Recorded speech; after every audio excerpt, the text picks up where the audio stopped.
Welcome to Eventful Endeavors, secrets to crafting the perfect celebration. If you're planning an event and looking for useful tips from industry experts, you're in the right place. So get ready to take some notes and we'll dive right in. This is Eventful Endeavors.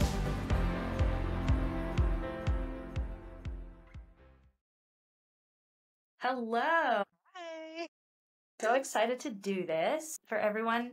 This is Sarah Narkis from, is it Olio? Yep, from Olio. So Yep. cool. In Peabody. So we're so excited to have you on today. Thank you, Katie. I'm very excited to be featured on your podcast. Thanks for including me. Of course. So I just want to go through kind of some ideas, some questions, learn more about Olio, learn more about kind of this is your baby, right? This was my first baby, or maybe my second one, but yes, this business came from an idea in my head into reality. So yes, my So baby. cool. What was the moment that you realized you wanted to open your own venue? That's such a great question. So I actually own a planning company as well called Without a Hitch. And I started that business just over 12 years ago. And I'd had this amazing experience over my first few years running the planning company of working at several dozen local venues. I'm sure you have this experience, Katie, of working at many different places and kind of seeing what opportunities there may be to kind of improve, kind of like think about what's being offered that maybe clients are looking for that maybe is not available right now. So in working at all these other venues, I had the experience of talking to couples in particular, but also corporate events, mitzvahs, about what was available for venues and what they were looking for. And I recognized that there was this kind of gap in the market, but I never truly dreamed of owning a venue. Like I didn't grow up thinking that this would be my goal. Actually, like funny little story that I don't often share is that where we were living when I was living in Boston with my then boyfriend, now husband, there was an abandoned church across the street from our apartment. And my husband would joke like someday we'll be able to afford to buy and renovate that church and we'll make it into a venue. And somehow that idea just kind of stuck in my head that there could be a property that was abandoned that needed work that could be converted into something really cool. So I think I was pondering on it for a long time before I actually started the process. Cool. It had a long lead up and then it came to fruition. I think in these kinds of situations where you're kind of putting your whole life on the line to do this kind of project, I think they kind of have to. To be honest, I'm pretty risk averse. I mean, if you talk to other business owners, I think most folks are not risk averse. They're kind of like, oh, let me jump in, both feet. Let me see. I am very kind of like nervous Nelly about stuff like that. So yes, it had to kind of percolate for a long time for me to actually do something about it. Yeah. It sounds like it's really paid off and been a great experience so far. From the pictures I've seen, it looks beautiful. It's a historic theater, right? Yes, the building that we ended up purchasing was built as a theater in 1910. So the building itself is 115 years old now, and it was operating as a theater through the 50s. So like if you can imagine how they used to build theaters at the turn of the century was like they did movies because movies were kind of operational at that time. They had film, but they also were doing live shows. So there was a stage and there was a screen and, it was operating as far as we know, all through Prohibition. So it kind of was like the fun place to go. The theater itself actually closed in the late 50s. I think as TVs became more prominent, a lot of these theaters that people visited on the weekends closed as TVs were moving into people's houses. And so at that time, the building it became storage. It basically became abandoned in the late 50s. And that is essentially how we found it in 2017 when we first stumbled across this property. So yeah, it was a theater turned abandoned property. That's so cool. I mean, what a labor of love it must have been. The restoration was definitely the hardest part of the whole story, frankly, right? Like, because you're taking a building that hasn't been really touched, treated in decades, and you're thinking about, okay, how do we bring this to modern building code, right? So you're talking about ADA accessibility, you're talking about structural work. The roof hadn't been replaced in many, many decades.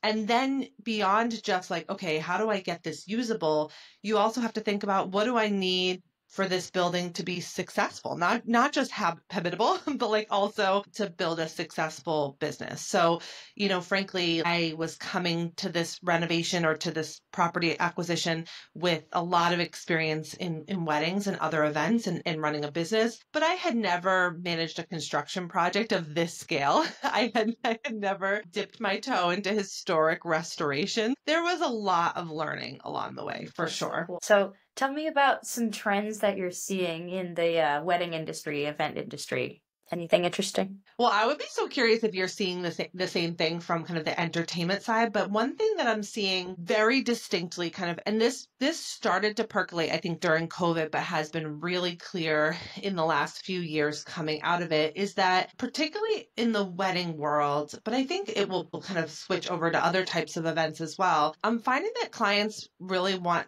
this process of planning to be pretty seamless. And what that might mean, for them, it could be really different from clients from 10 or more years ago. Like I think about when I started my planning company in March of 2013, that was kind of the height of Pinterest. I mean, Pinterest is still around. We love Pinterest, but it was really the height of DIY, and couples were doing a lot of their own decor and a lot of their own, they were sourcing their own mismatched water goblets and paper. Like, I think that was amazing. And it was a really great time to enter the market in the kind of way that I did, doing coordination at that time, because I was working with couples who had a very distinct vision and had a lot of tools, right? But that client still exists, right? For sure. There are people who want to DIY, who have their Cricut, who are ready to go with their Etsy shops. And we love that at Olio. But there's definitely a movement, particularly amongst younger Gen Z clients, who want an easy feature, who want to be able to say,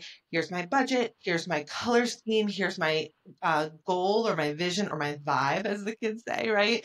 And here, how do we accomplish that without getting into the nitty gritty?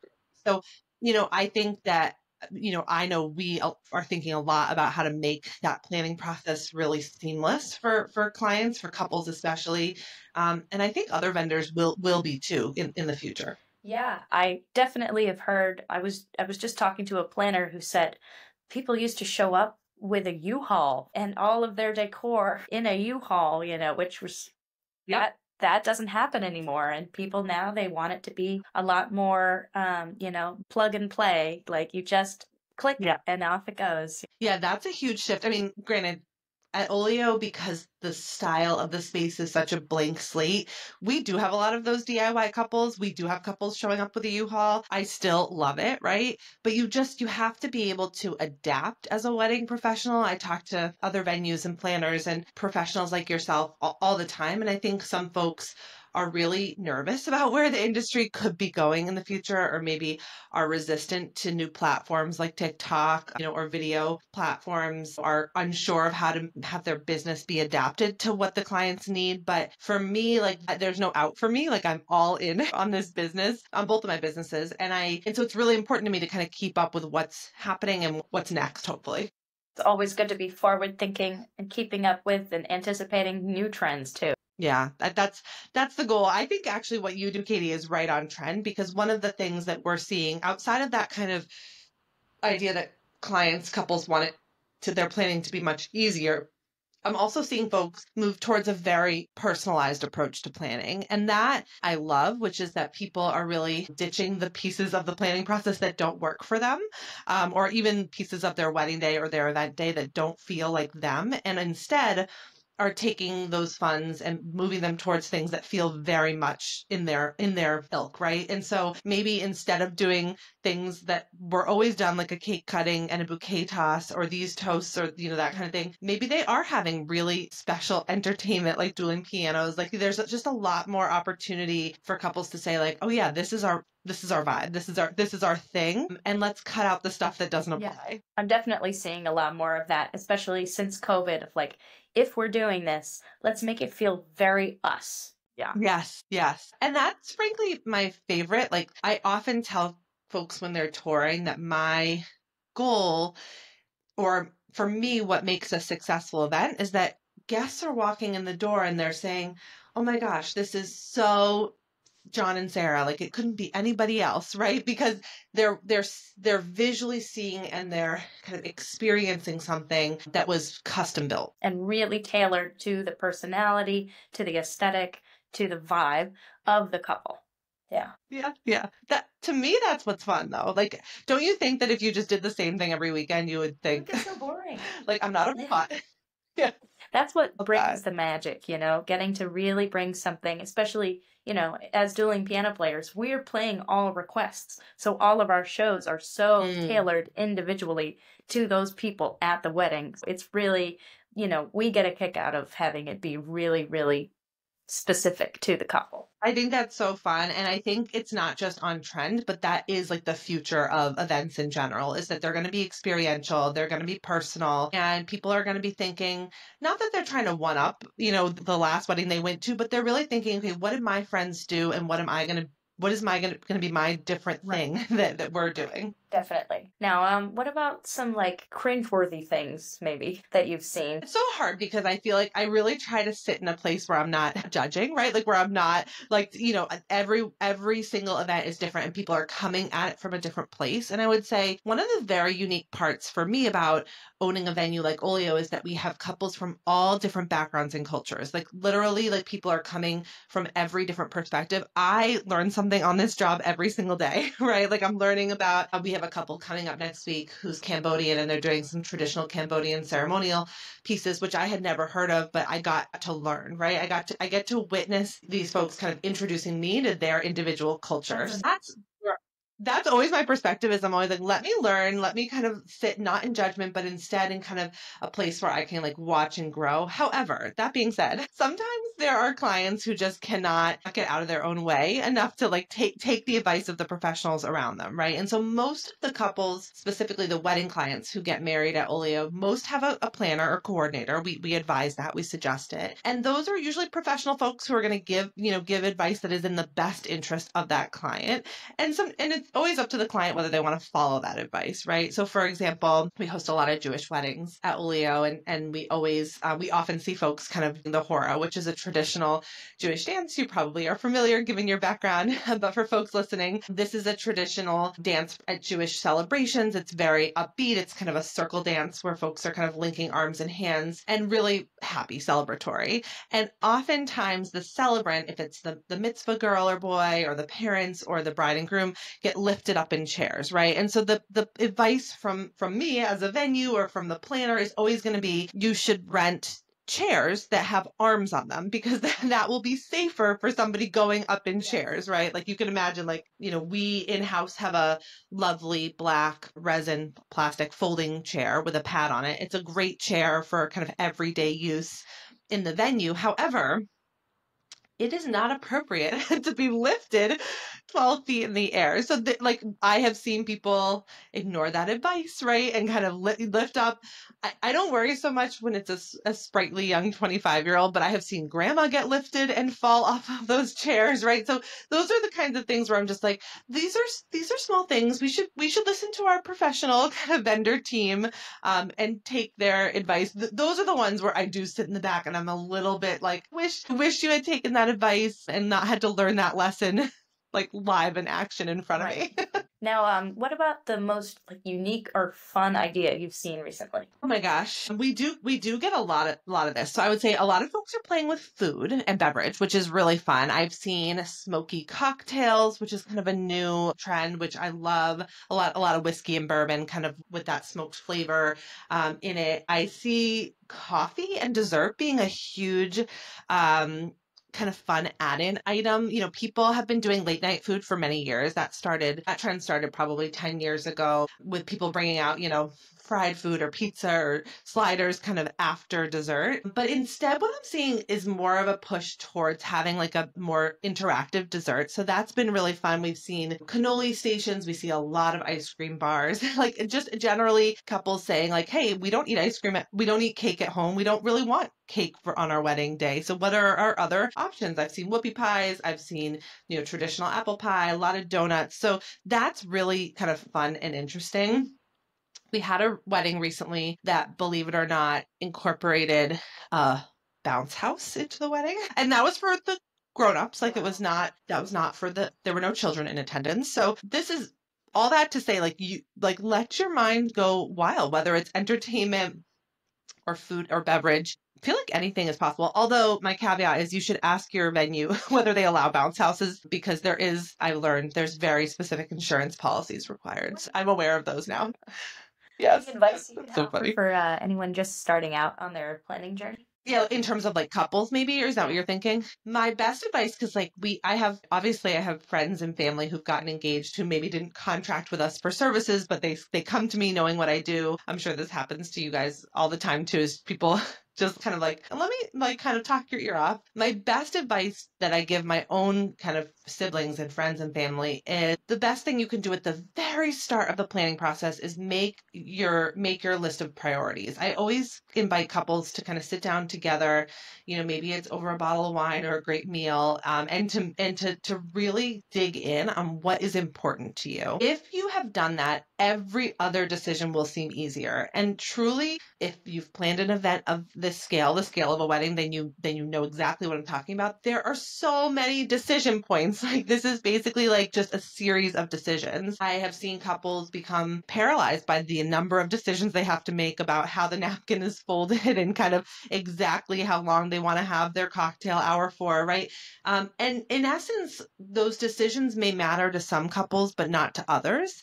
And the best way to figure that out is to at the very beginning, or as soon as you can in the process, to say, what is important to us as a couple? And there's no right or wrong answer there, because some couples I chat to, like for them, the food and beverage is the most important. And then like I might meet another couple, an hour later who says like, we don't care about the food and beverage. We just want there to be, a meal, right? What we really want is to have this 14-piece band, right? And then I might meet another couple an hour later who's like, we don't really care that much about the band. Like a DJ will be perfect, but we care a lot about how the room looks, right?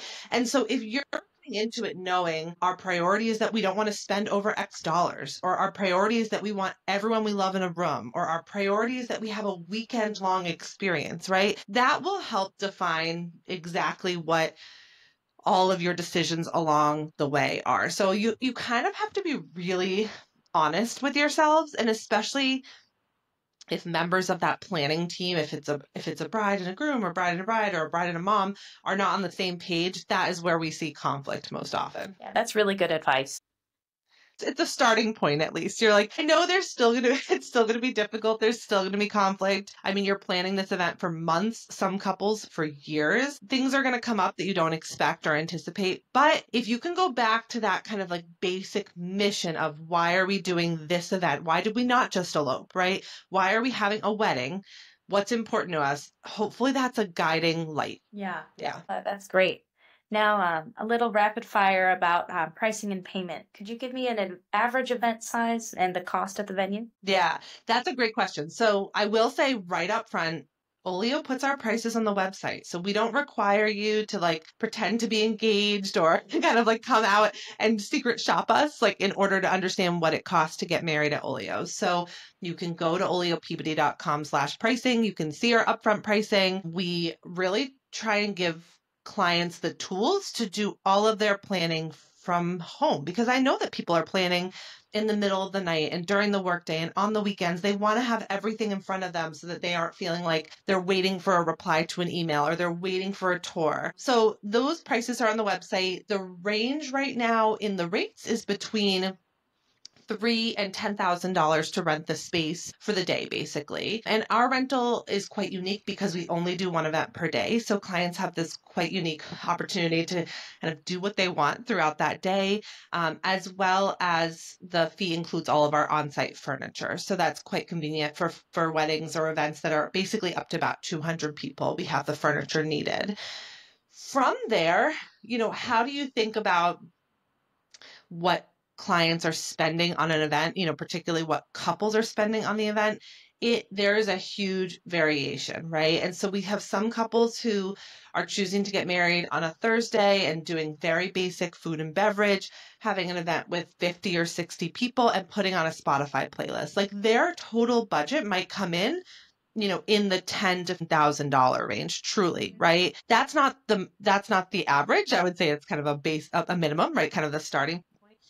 We have couples who have rented the whole entire weekend, Friday through Sunday, for setup through cleanup, who are doing some major overhead installations of greenery and lighting and chandeliers, right? Who have a guest list of 200 people and are spending in the, I would say, the low to mid six figures. So we're talking about $250,000 weddings, definitely, right? So that's a big range, right? That can feel a little overwhelming to start. However, we do have a great budget guide on the website. If anyone listening wants access to the budget guide, you can send me a DM on Instagram, which is at OlioPB. I'll just send you the link. But the budget guide kind of breaks down what folks are often spending in different categories, not required, right? But what they're often spending. And the biggest spend, this is not specific to Olio, this is in general, wherever you're getting married, the biggest spend you're going to have is on the food and beverage side.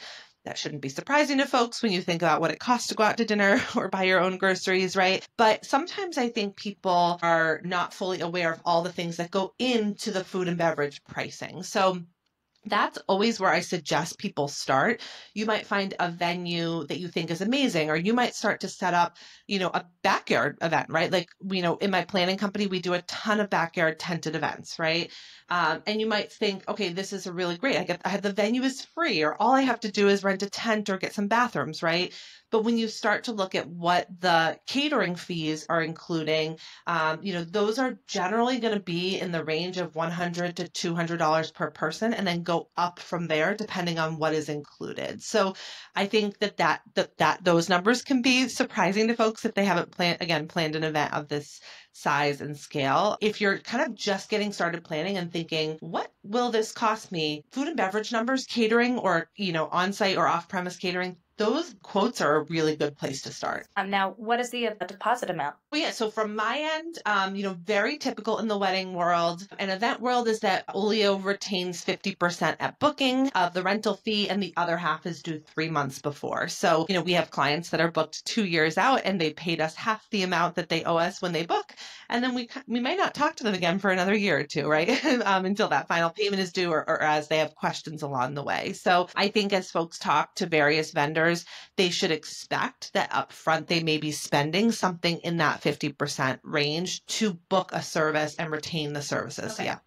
And what's the cancellation policy? Yeah, so our cancellation, probably like many folks, we took a really keen eye to it in March of 2020 to make sure that we were doing our best to be sustainable as a business, but also to do our best by our clients. And so at Olio, for example, we allow cancellations, but there's no refunds on any payments that have been made. So you don't get back the retainer you've paid, but you don't owe me the remaining amount. So again, pretty typical post-COVID. We do suggest, and I would recommend that all clients, especially social events, weddings, mitzvahs, big birthdays, consider purchasing cancellation insurance. So this is a policy that you can get through any major insurance broker. You can definitely get them online. Read the terms closely, because there are certain caveats that allow you to cancel or postpone, and there are certain ones that do not. Will feel like a protection of this large amount of money that you're expending. So we, as a venue, it's right in our contract. It says, while we don't require cancellation insurance,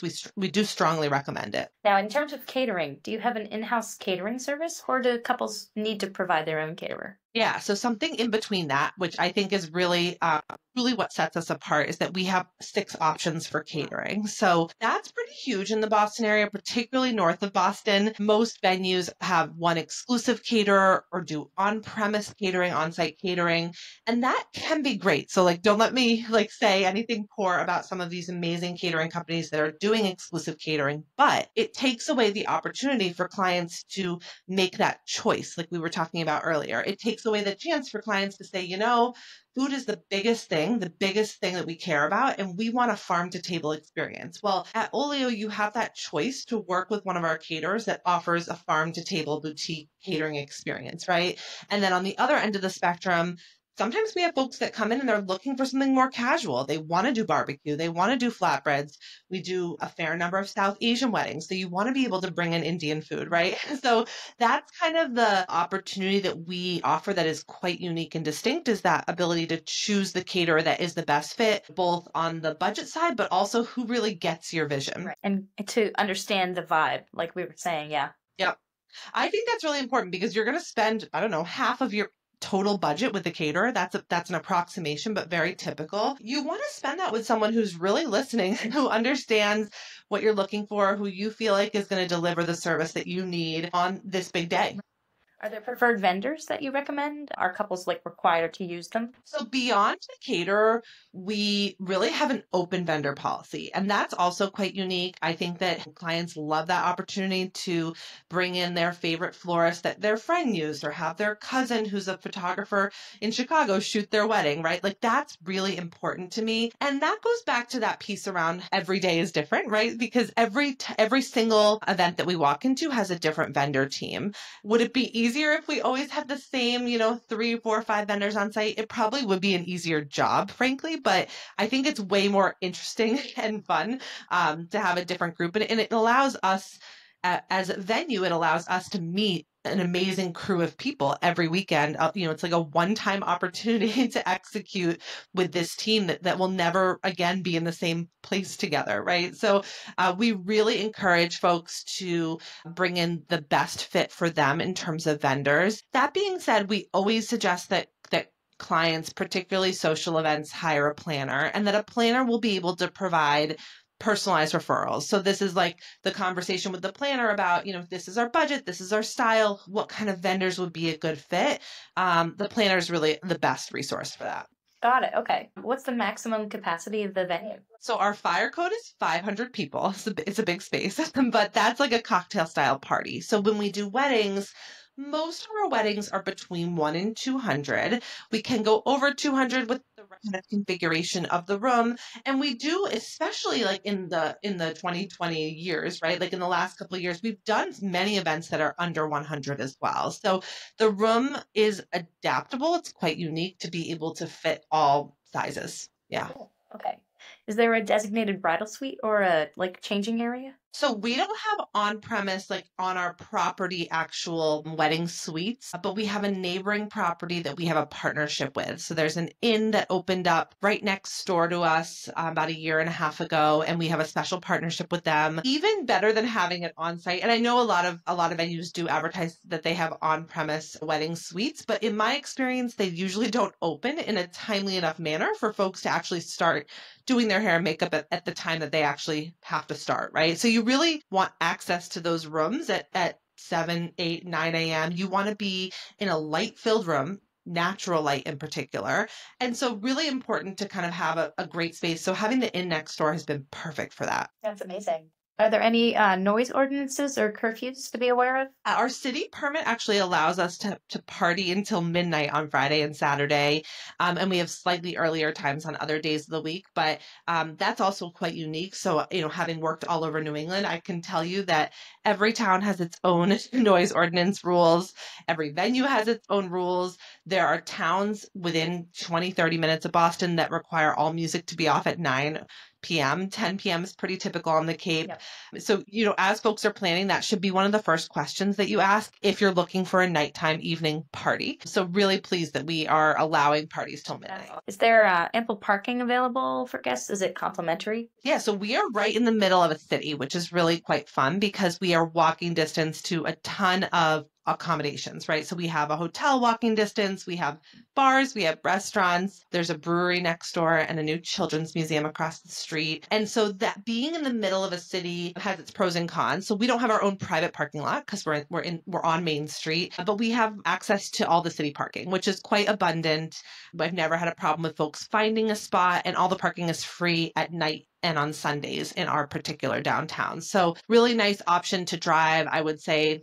For social events in particular, many folks don't drive. They tend to want to party, and they might grab an Uber or a cab, which are really easy to do because we're in the city. That's great. Okay.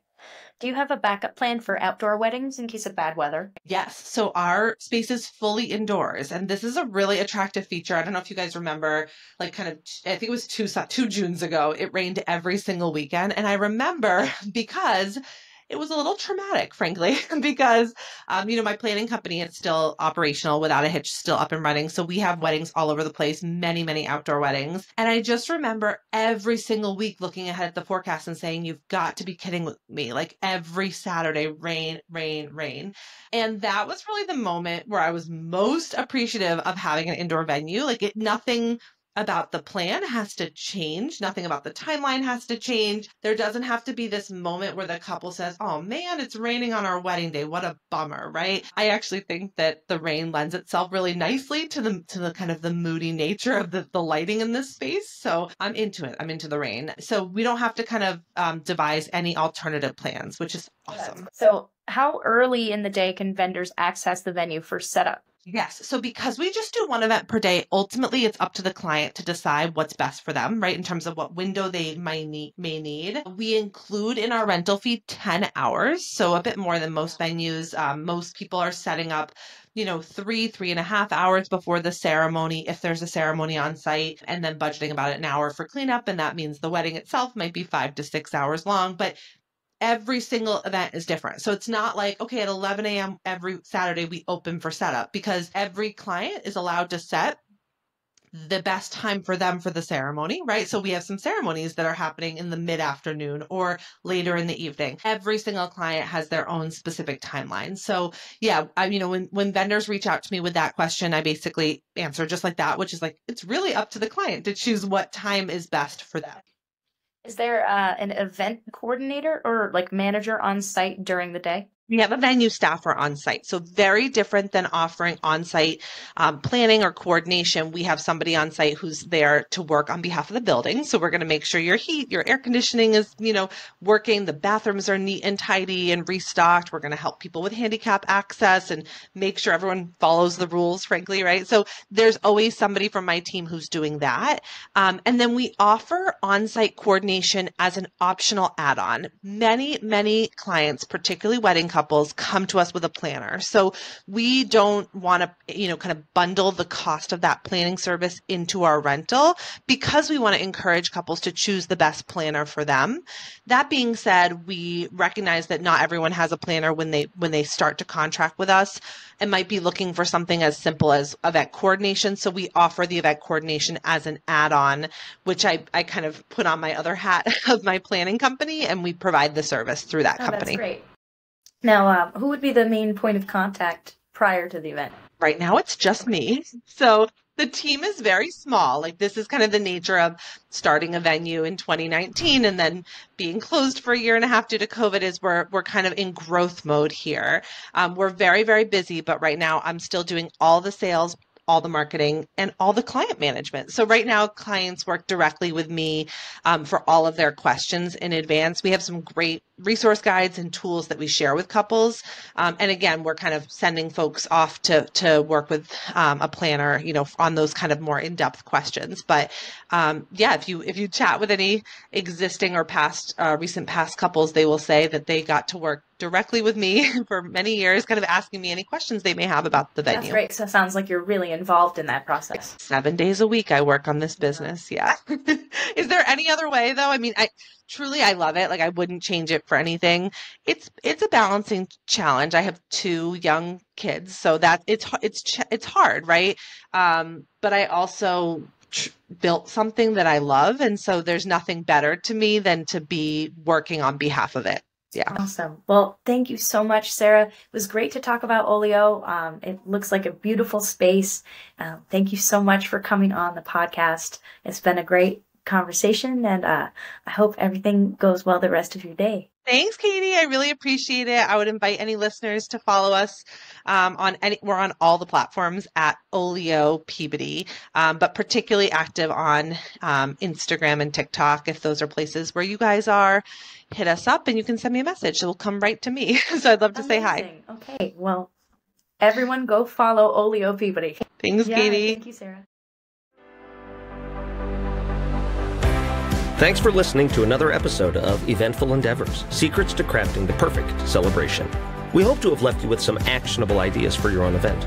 If you like the show, please subscribe and definitely leave us a review. We read every comment. So until next time, happy planning and see you soon on Eventful Endeavors.